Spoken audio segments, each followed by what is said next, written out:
Pendahuluan. Setiap makhluk hidup yang ada di muka bumi ini mempunyai sifat-sifat yang berbeda.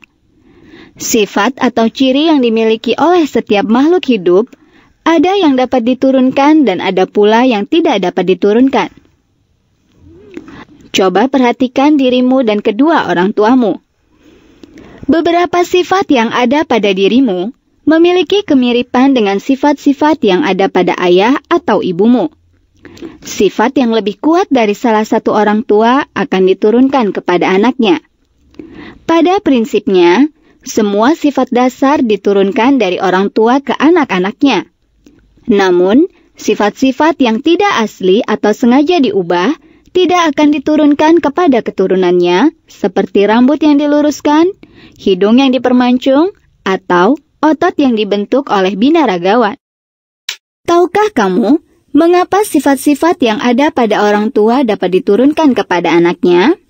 Dahulu kala, ada anggapan bahwa penurunan sifat pada manusia adalah melalui darah. Namun, anggapan itu keliru.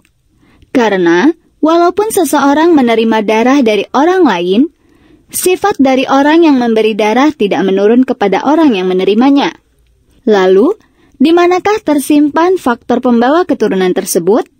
Pada bab ini, kamu akan mempelajari bagaimana konsep pewarisan sifat atau hereditas pada makhluk hidup.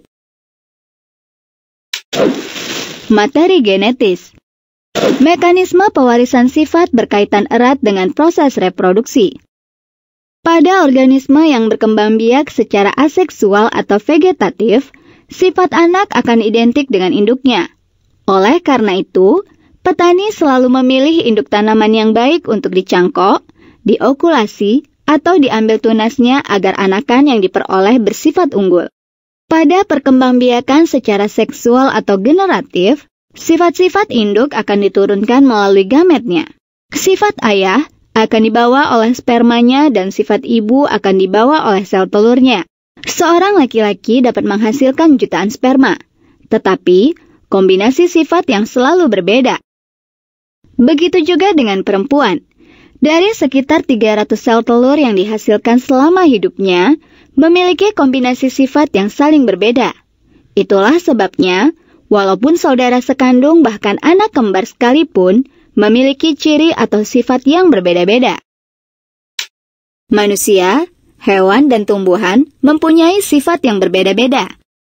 Sifat-sifat berbeda pada makhluk hidup diturunkan dari induknya kepada keturunannya melalui materi pembawa sifat yang terdapat di dalam sel yang disebut materi genetis.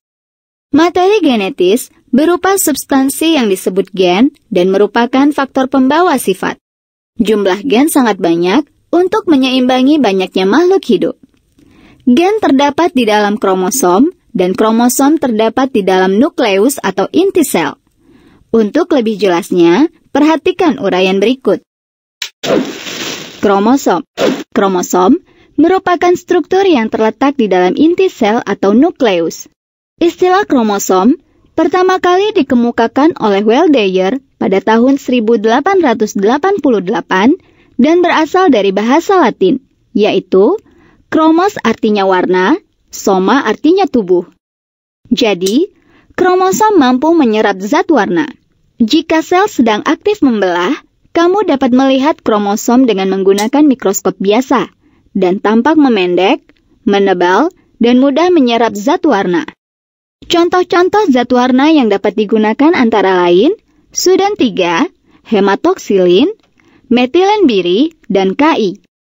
Sebaliknya, jika sel tidak membelah, kromosom di dalam nukleus tidak dapat terlihat meskipun diberi zat warna.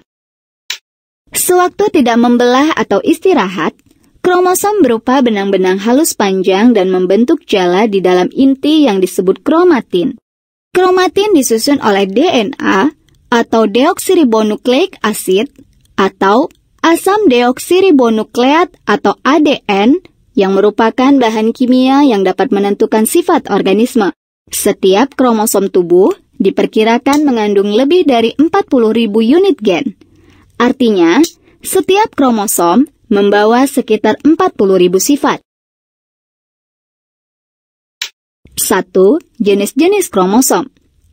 Pada setiap sel tubuh, kromosom berada dalam keadaan berpasang-pasangan. Kromosom yang berpasangan atau kromosom homolog mempunyai bentuk, panjang, letak sentromer, fungsi dan komposisi yang sama atau hampir sama.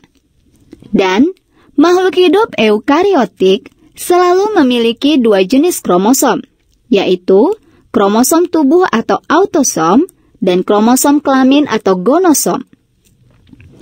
Kedua jenis kromosom ini diperkenalkan pertama kali oleh T.H. Montgomery. Kromosom tubuh atau autosom berfungsi mengatur dan mengendalikan sifat-sifat tubuh makhluk hidup. Autosom terdapat pada individu jantan dan betina dengan jumlah yang sama dan berpasangan atau diploid sama dengan 2N, serta sifat-sifat yang dibawa tidak ada hubungannya dengan penentuan jenis kelamin. Sedangkan kromosom kelamin atau gonosom memiliki susunan pasangan yang berbeda pada individu jantan dan betina atau haploid sama dengan N. Pada proses fertilisasi, keduanya melebur dan membentuk zigot yang diploid atau 2N. Ada dua macam kromosom yang ada dalam sel kelamin, yaitu kromosom X dan kromosom Y. Pada wanita, kromosomnya adalah XX, dan pada pria, kromosomnya adalah XY. Manusia mempunyai 46 kromosom dalam setiap inti selnya. 46 kromosom ini terdiri dari 22 pasang kromosom tubuh atau autosom dan 1 pasang kromosom kelamin atau gonosom. Pasangan kromosom tersebut berasal dari sel sperma ayah dan sel telur ibu. Pada sel sperma, terdapat 22 kromosom tubuh dan 1 kromosom kelamin atau kromosom Y dan X. Pada sel telur, terdapat 22 kromosom tubuh dan 1 kromosom kelamin atau kromosom X. Kromosom dari sel sperma dan sel telur dihasilkan melalui pembelahan meiosis sel-sel induk kelamin. 2. Jumlah kromosom makhluk hidup. Setiap organisme mempunyai jumlah kromosom tertentu. Ada yang banyak, ada pula yang sedikit.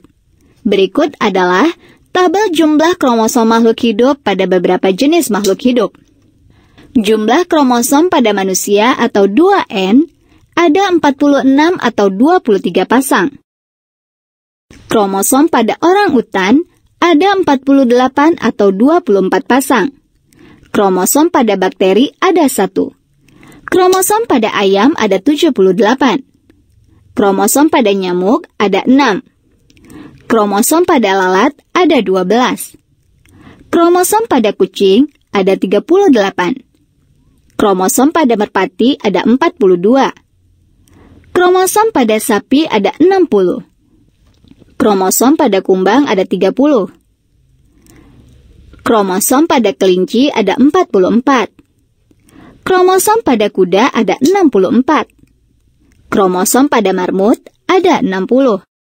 Kromosom pada tikus ada 42. Kromosom pada belalang ada 24. Untuk jenis tumbuhan, contohnya, kromosom pada padi ada 24. Kromosom pada jagung ada 20. Kromosom pada tebu ada 86. Kromosom pada bawang ada 16. Kromosom pada buncis ada 14. Kromosom pada mentimun ada 22. Kromosom pada nanas ada 150. Kromosom pada kubis ada 18. Kromosom pada tomat ada 24. Kromosom pada kentang ada 52. Kromosom pada ragi ada 16. Kromosom pada jamur ada 34. Kromosom pada kacang polong ada 18. Kromosom pada cemara ada 24. Dan pada bunga matahari, kromosomnya ada 34. 3. Struktur kromosom. Struktur utama kromosom yaitu lengan dan sentromer. Lengan atau badan kromosom adalah bagian kromosom yang mengandung kromonema atau pita berbentuk spiral di dalam kromosom dan gen. Ada kromosom yang kedua lengannya terentang pada satu garis lurus, tetapi Ada juga yang kedua lengannya membentuk sudut. Sentromer atau kinetokor adalah kepala atau pusat kromosom yang berbentuk bulat dan tidak mengandung gen. Sentromer merupakan bagian dari kromosom, tempat melekatnya benang-benang spidel yang berperan menggerakkan kromosom selama proses pembelahan sel. Berdasarkan panjang lengan dan letak sentromernya, kromosom dibedakan menjadi 4 macam, yaitu 1. Metasentrik, yaitu kromosom dengan letak sentromer berada di tengah sehingga menghasilkan dua lengan yang sama panjang. 2. Submetasentrik, yaitu kromosom yang salah satu lengannya lebih panjang dibanding yang lain, sehingga kromosom tampak seperti huruf L. 3. Akrosentrik, yaitu kromosom yang satu lengannya panjang, sedangkan yang lainnya sangat pendek. 4. Telosentrik, yaitu kromosom yang hanya memiliki satu lengan karena sentromer terletak pada ujung. Gen. Gen adalah bagian kromosom yang berfungsi mengatur perkembangan dan proses metabolisme organisme, serta menyampaikan informasi genetik dari suatu generasi ke generasi berikutnya. Gen mengatur berbagai macam karakter fisik maupun karakter psikis. Contoh karakter fisik adalah morfologi, fisiologi, dan anatomi. Sedangkan contoh karakter psikis adalah pendiam, pemarah, pemalu, dan sebagainya. Sejumlah gen yang terdapat dalam kromosom masing-masing mempunyai tugas khusus. Misalnya, gen yang aktif saat embrio, gen yang aktif saat masa kanak-kanak, gen yang aktif pada masa kanak-kanak sampai dewasa, dan gen yang aktif setelah masa dewasa. Setiap gen menduduki tempat tertentu dalam kromosom yang disebut lokus gen. Sepasang gen yang terletak pada posisi yang sama pada pasangan kromosom homolog disebut alel.